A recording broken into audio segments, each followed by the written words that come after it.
What's good, y'all? This is Wood Jr., man. I trust all is well. All right, y'all, so I'm up here at Harley. We're about to get the latest information on Equal. Definitely want to bring y'all along for that. But before I do that, check this out, man. So a woman was in labor and she suddenly shouted, wouldn't, couldn't, shouldn't, can't, don't. The doctor replied, don't worry, those are just contractions. Yesterday, I saw a guy spill all his scrambled letters on the road. I asked him, what's the word on the street? Knock, knock. Who's there? Control freak. Control freak? Wait. Now you can say control freak who? All right, guys, we got Hooks. Hooks gonna walk us through what's going on. What's up, Hooks? How you doing, brother? All right, doing good, man. All right. So, essentially, if you look at the top of the pistons. Wow, is that supposed to be like that? So the carbon should actually be covering the entire top. Okay. On both. Gotcha. So we took all this apart essentially to make sure that the rings weren't lined up as far as the gaps. Okay. So what we did notice, obviously originally when we bore scoped this thing, I noticed that we had this going on. So what's happening is, in the cylinders, it's kind of hard to see, but you should have a really nice bright finish. Okay. Essentially, it should look similar to this. I don't know if you can really pick it up. Okay. But in the right light, if you look, you got this kind of rusty looking haze on the cylinders. And it's not supposed to be that. So essentially, when they're brand new and it's doing what it's supposed to be, the rings will actually seep into the cylinder. Okay. So with that coating that's in there,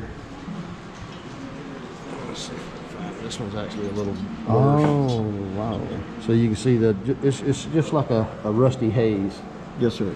So that haze in there didn't allow the rings to actually seat against the cylinder. Okay. So instead of compression and then the other rings actually pushing the oil back down, it was allowing it to come by the rings, hence the fact you got a nice shiny piston. And that shouldn't be. And there should be carbon all over the top of it. Okay. Gotcha. It should be a complete black circle. Okay. So what was happening was it was just pumping oil essentially past the rings and then into. Oh, because we were wondering, like, where's the oil going? Like, we didn't have leaks or anything. So that was the weird thing. So when we pulled the plugs out of it, the way that they looked, so it's kind of baffling for it to be using oil when the plugs really showed no sign of it. Gotcha. So, but obviously you got 4 plugs on this thing versus 2 on like twin cams, Evos, stuff like that. Yeah. So it allows it to actually burn it better, even though it's blowing it past the rings. Okay. So had I not, let's just say hypothetically speaking, Hooks, had I not just brought it in, if I would have just like, oh, well, it's nothing, I just kept feeding it oil myself, what would have happened throughout time? So eventually it would just started to consume more and more oil. Okay. And it would eventually probably would have smoked the plugs. Ooh, gotcha. So not necessarily created any engine damage or anything like that. Yeah. It would have just gotten worse and worse, and you would have been burning oil way worse than what it actually is now. So we called it like just right in time. Pretty much. Awesome. So right now, after talking to Tech Services, they've already officially approved brand new cylinders, brand new pistons and rings. Okay. So I'll be, we've got that on order, and I'll be putting this thing back together. Oh, man. So, yeah. I feel good when Hooks put it together, guys. So just real quick, Hooks, can you give us a rundown of what's all this stuff here? All right, so these are your rocker arms. Obviously, you got 4 valves per head. Okay. These are your push rods. This is actually what comes up, makes contacts with your rocker arms and opens your valves. Obviously, the lifters.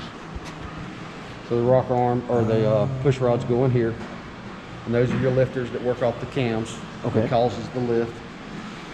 This is essentially just rocker box covers. So the rocker shafts actually lay in there like this. Oh, wow. When the push rod comes up through here, obviously off of your lifter and off of your camshaft. These are just the covers that go over your push rods, and they got O-rings on them. Wow.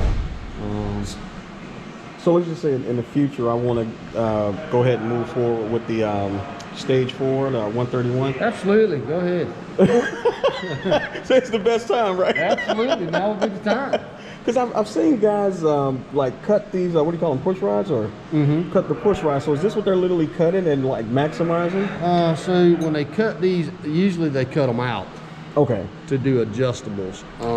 Got it. I'm kind of on the fence when it comes to adjustable push rods versus actual drop-ins or solids like these. And it's really dependent on the application. I would definitely want solids then, because if you're uncomfortable with it, I'm uncomfortable with it. Yeah. Got it. Very, very dependent, because the thing about adjustable push rods is it's a very maintenance thing. So you do actually have to check them, you know, over time to make sure that, you know, you got to take the adjustment out, you got to readjust them. Oh, wow. To make sure that, you know, everything's still opening and closing like it's supposed to be. Versus if you got the these solid. are solids, and it is what it is. Man. Awesome. Okay. Wow. I feel a lot better, man. So, think I can come back, pick it up maybe in a few hours? No. Absolutely. As soon as the parts come in, we'll have this thing hammered out. No, it's going to be ready, guys, sometime next week. Well, no, I appreciate you guys, man. What happens initially, guys, just overall, these guys made contact with the factory. Factory gave the green light to go ahead and get new pistons, new piston rings. And now, what are the rings actually for? I know that's an elementary question. Essentially, your top ring is your compression ring. So when this thing comes up, the pressure actually pushes the ring out against the cylinder wall. Okay. And that's what gives you your squeeze. So when the fuel goes in, the piston comes up, squeezes that, and then the spark plug fires, and that's your combustion. And that's what pushes the piston down. That's what makes it go down the road. Oh, dude, because I put 500 miles on y'all told me to put the 500. Dude, I had fun putting it on there, man. Okay.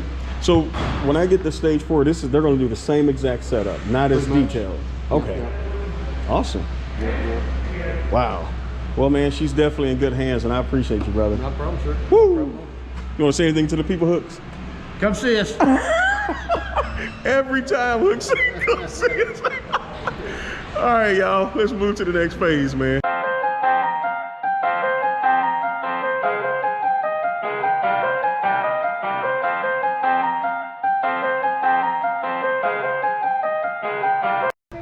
I want to say it was up there. Man,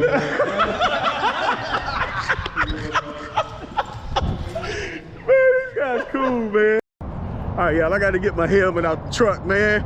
I'm about to go ahead and test ride the 21, man, with the cable clutch. I never rode a cable clutch, bro. Whoo! Let's get it, baby. About to test ride this 21, man. About to test ride this 21. Seen Eric. Shout out to Eric. Steve and then my guy here, guys, they say they prefer cable clutches over the hydraulic. I prefer hydraulic, but I can't really say it too much because I never really tried the cable until now. All right, go for it, bro. Look, for me, there's no adjustment on a hydraulic clutch. You know what I'm saying? I can set my clutch as tight or as loose as I want it. I don't have to worry about no fluid overheating and going bad. I ain't got to worry about none of that. You know what I'm saying? Just tighten up the cable if it ain't working So good. this is cable, no fluid whatsoever? No fluid whatsoever. See, but don't just get loose throughout the course of time, or no? You do, you tighten it up. Man. Now, why you prefer it? Nothing like riding with a cable clutch.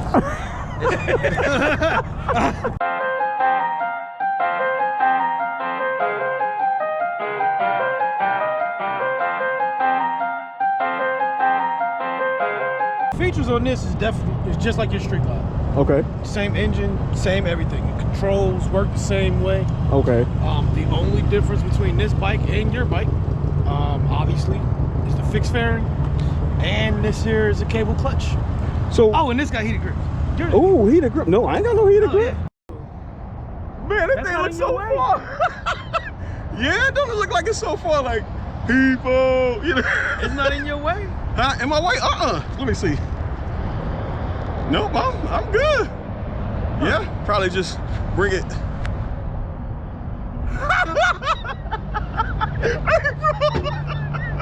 Giddy up, bike. Look. No. All right, man. Let me do. I know. See, I'm trying to put my index finger right between the actual clutch and the hand grip, without it just popping off. Oh man. it's like my body ready to grab the bike just in case, you know what I'm saying, for any uncertainty. Man, I just gotta keep it like this. See this here, my index finger? I like to keep it right between there, but I can't. Look at that, that's the friction right there. See me rolling? Uh-oh. Oh, Lord. All right, here we go. Don't rush me, big dog. Don't rush me, man. Woo. See? No. Oh my gosh, man. All right, first I gotta turn these heated grips down, guys. Woo, thing's hot. All right, so I put the heated hand grips on 1, because it goes all the way up to 6 notches. But the cable clutch, man, look at this. Look at that. Can you guys see that? Real talk, man. Look. See that? And see what I like to do with my index finger, this is how I like to ride. Just like this, shift, shift, shift. But I never shift like this. You know what I'm saying? Only like when I'm comfortable, and that may be the reason is that I'm not yet comfortable. But overall, I do like the bike. I really never could see myself on a road glide, man. Like I said, when you get a road glide, this is like the creme deli creme. Like, man, you made it. Now, when you get a street glide, it's considered you made it too. But a road glide, yeah, you made it, man. I'm good. I'm moving, big dog. I'm moving. Man, see, I normally would have just jumped over. Gotta be cautious, man. I'm okay in the slow lane, baby. This bike is so limbo.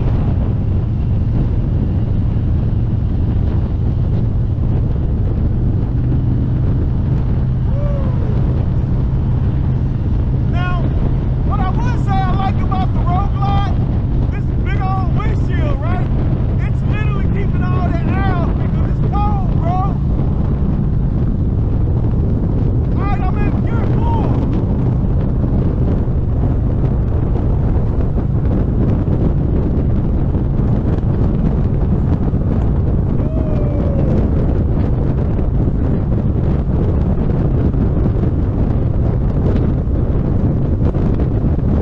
Oh man, that wind is blowing, bro. It's kind of throwing the bike around a little bit.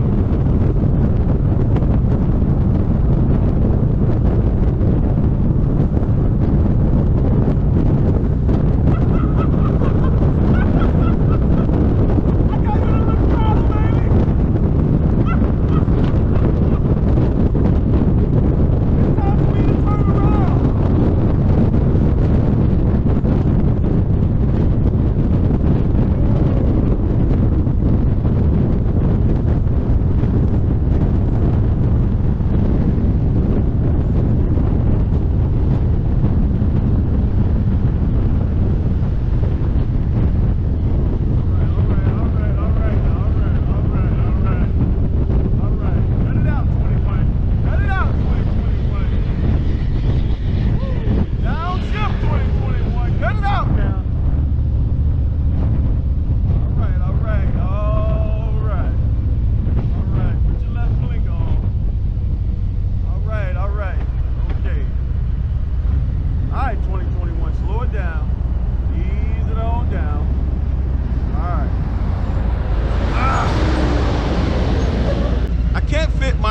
Finger between the actual clutch and the hand grip comfortably, because when I do finally get it between there, when I try to let off the clutch just a bit, the bike starts moving forward.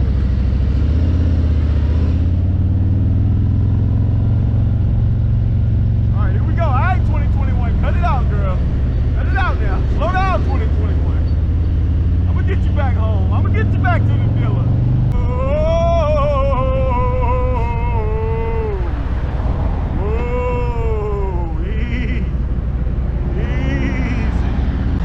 You know, and I don't like being I don't like being tense because I can't fully enjoy the test ride. But there are some things that needs to happen for me to fully enjoy the test ride. But I mean, everybody's different. like this light is yellow. Under normal circumstances, I could have had the light. I don't want to chance it with this cable clutch. However, the guys were saying, uh-oh, let me back up. So, however, the guys were saying that I can adjust the clutch. So I'm wondering, does that mean that I can make it wider as well to give it room for my index finger, you know?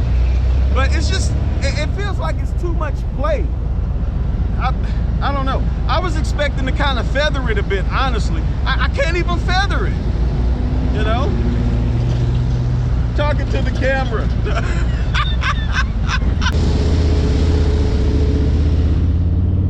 There we go. Woo! Look at my confidence level, baby! What's up, baby?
No, sir. Yeah, bro. So cable clutch is either not for me or I just have to have a little more time with it, real talk. But nah, I'm good, man. I'm good. Unless, like real talk, unless, I don't know, I probably would feel more comfortable on a used cable clutch versus a new one, because at least the used one, it's broken and it's already, I guess, set, if you will. Like, look at this. Like, is that, I'm guessing that's normal. I don't know, but see, look, see, and that's when it's, there we go. So how you normally ride? I literally click and I let go. I'm already in process of shifting. I don't even let it go down. So you ride like that too? That's how I ride. Yeah, that's how I ride. And when it touches my knuckle, I release. Really? I release and shift. Release and shift. That's all you gotta do. You do that too? Man, well, see, what about the red light when you don't want to keep it in gear? I mean, don't want to put it in neutral, you want to keep it in gear. It's like, that's what I was trying to do. It won't. If I see a red light, dog, I'm in neutral before I even get to the line. Oh, for real? Okay. See, I thought people keep it in like gear or something. No. So like, whenever you're coming to a red light, it's a safety. It's actually safer to drop in neutral. So if something happens, you can roll off the road or go ahead and shift into a gear. And I'm coming up on a light or a stop sign or just anything. Yeah. I'm about to stop. Going into the gas station, I drop into neutral and I roll. Really? And I ride the brake. I ride the front brake. That's all you gotta do. Oh, cause dude, I felt so uncomfortable. And another thing, I was tense because when I'm at the light, I'm like, man, I had to literally put it in neutral. Cause I'm like, I normally just keep it in gear and I can just bloop, bloop. Not this. As soon as I let it go, that thing was rolling. Before you left, you know what I'm saying? Hey, go ahead and find out where that friction zone is. And you're like, but I was like, I got it. See, always listen to the professionals, guys. Hey, for real, when you get on something, man, the first thing I do when I'm riding something new, dog, is I do that. You know how they do the class and they duck walk? Oh yeah. Bruh, really? That's a good learning experience. I'll do that, definitely. Well, that's how you get a feel for the clutch. Yeah. Because if you know where that sweet spot is, right, you're not freaking out at the light. Bro, just look about right there. Mine, I can shift it from here. You can. So that's your friction right there. Yeah. Oh wow. Like I can let it all the way out to about right here. Oh man. But you preset it like that though, right? Yeah, man. Shaggy know how to like, bro. Man, Shaggy, where you at? That's cool, man. All right, guys. Number one, this is definitely not equal. This is like equals I don't know, distant sister, but but see here, this is the hydraulic clutch. See, this is what I'm used to right there. Oh yeah, see, I put my index finger right there, and then I keep it in first gear at the light, so when the light's green, I shift. See that's a lot simpler. Ooh, I like that. See, that's good and tight. Look at that. See, not really no playback. See, that's the hydraulic. Look at that. Now watch this. See? I like it. Look at that. It's just a playback, man. I can't have a playback unless I'm listening to a track. No. But yeah, man, I just keep my index. I put my index finger here, and I bring my clutch in, and I put my index finger right between the actual hand grip and the clutch, so I'm ready to shift, like boom, first, second, third, you know, etc. First, second, third. Even at the red light, I keep it in gear. I didn't know these guys put their bikes in neutral, but woo, yeah, man. As of now, definitely going to stick with the hydraulic clutch. Yeah, but that cable clutch, unless it's adjusted, let's just put this as a to be continued, because I'm going to try a used bike next. I don't know who has a used cable clutch, but I'll try a cable clutch next, and I'll bring y'all along for that. Other than that, man, blessings.